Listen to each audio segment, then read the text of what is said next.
We are honored and privileged to have the Nobel Peace Laureate, Mr. Kailash Satyarthi, with us today.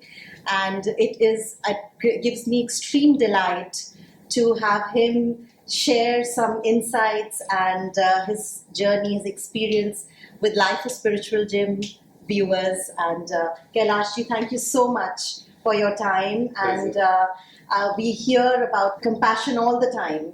It is something that we hear in books, we read quotes. But what is compassion in action and not just in theory? When we talk of compassion, it can never remain theory. Normally, we are confused with three words or three feelings. Sympathy. Sometimes we sympathize with some people or some situations, and we think that it is compassion. It is not. It is the outer circle. Then some people think that empathy is compassion, which is not. Compassion has an inherent drive not only to feel the suffering of others as your own suffering, but to overcome it, to end it. So that inner drive is there. So compassion, if you have to practice compassion, then you have to take action. And action does not mean only in the situations of tough sufferings, but also the situations of happiness and joy. If somebody is happy, you can feel happy. Unknown person. If somebody is suffering, then you feel the same suffering and try to solve the problem of suffering. So, in one way or other, every human being has a reason of suffering or an element of suffering. Hatred is a suffering. Anger is a suffering. Rage is suffering. All kind of negative feelings inside us are suffering. So how we are feeling connected with that, if it is existing in any unknown person, stranger, then try to solve that problem. I would say that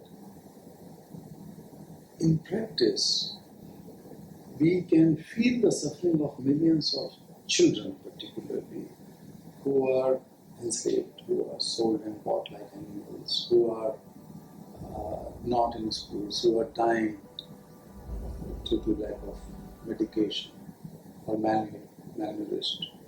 So we should have feeling for that. But that feeling is just the beginning.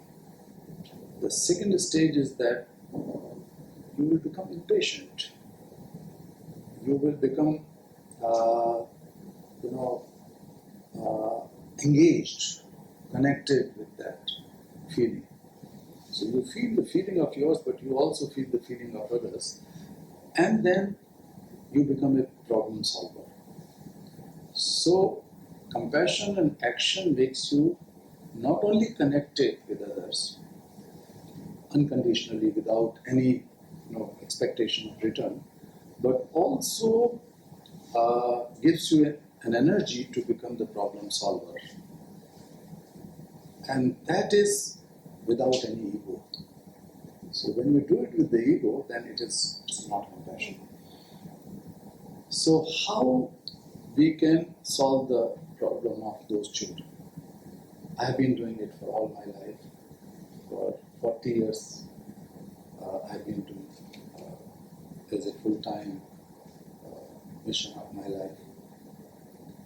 And then I have learned that when you feel connected and you become problem solver without any ego, you will feel the sense of gratitude, because that person is also giving us a reason, a purpose of life. That person is also giving us an eternal joy, a sense of accomplishment, and that is you are getting in return.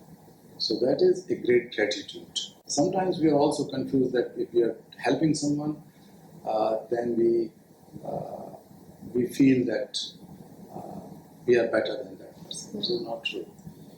The truth is that you are also enjoying and feeling great inside you, that good inside you. So that helps in melting down the layers of egos which we create over the time in our upbringing. So compassion in action helps in many ways.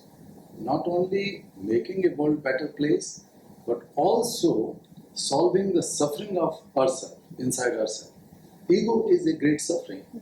It's such a deep suffering, and we live with that, and we are happy when these egos are satisfied in our day-to-day life. But connectedness and action through compassion help in getting rid of that ego inside and feeling a sense of gratitude for those whom we are connected with. So this way it's great. So it's like partnering with others and not really feeling that I'm doing this, but I'm actually partnering. We are partners. We are at par. Yeah, actually, the simple thing is that once you dissolve your I, my I, and me, and his or her I, or his or her you. So when you, they, and me are dissolved in one melting place, and that is compassion, then we become we. Then I'm not I and you're not you. And for me, you are not you and I am not I. So that practice of compassion helps. I don't see any other way, or simple way at least. One can do meditations, one can do other great things, prayers and worships and so on. That could be quite complicated if you go to tapasya and sit on the Himalayas. But if you are practicing compassion every day in your life, then your I and we, and my I and me and are dissolved in one plate, and that is we. So that we will help in making this world a better place, but simultaneously it makes everyone a better human being. Thank you. That's wonderful. To be one, that is oneness. I'd like to, your whole life you've dedicated to giving freedom, which is the fundamental birthright of every child. How could you advise a common person to do their bit? First of all, we should feel that no problem in the world is isolated problem. It is connected, interconnected. May it be global warming, may it be unemployment, may it be poverty, any terrorism, extremism, violence. That is the common problem of humanity. So, if we feel that we can live in a safe haven and let others suffer that, they are wrong. The reality is that we, today or tomorrow, that problem will also enter into our home and into our life. So, we have to feel that as a human being, knowingly or unknowingly, we are change makers. Either we make negative changes in the society and create negative impact, or consciously, effortfully, and then one day, effortlessly, genuinely, automatically, we become the problem solver. So do not create the problem. That should be the first feeling. If you are using the goods produced by child slaves, then you are party to it. You are encouraging it. If you are accepting the hospitality of a friend or a relative which is using domestic child labor, then you are party to it. You are encouraging it. If you are giving money or any kind of alms to a child beggar on the street, then you are encouraging those traffickers, criminal gangs who are putting children on the streets to beg and then sometimes mutilate their bodies and collect the money. So in this way, we should try consciously not to use any services and products made out of child exploitation. Secondly, we should also feel that education is the key of making a sustainable society, a peaceful society. Of course, we can think more that what kind of education is needed, but definitely education is the key, the knowledge sharing. As a responsible citizen, we have to ask. We can use social media, we can ask our politicians, we can ask the presidents and prime ministers of any country using their social media. We can create consciousness in the society for education of every child in the world. Every child has to be educated. Unfortunately, 260 million children in the world today, those who have to be in schools and they are not. So, why they are suffering? So, we have to demand education for every child using social media or mainstream media. Similarly, millions of children are on move because they are suffering from or they are victim of conflicts, violence in their home countries. They are also facing global warming and climate change. Their parents are losing their livelihoods and children have to run away and they end up in slavery and prostitution. So we have to raise this voice also that children should be protected. Governments should invest more money, but make sure that every child is protected in their homes and cities and towns and everywhere. So as a responsible global citizen, we have to break our silence. We should feel that we are not alone. There are so many people who keep quiet, they do not take initiative, they want to speak.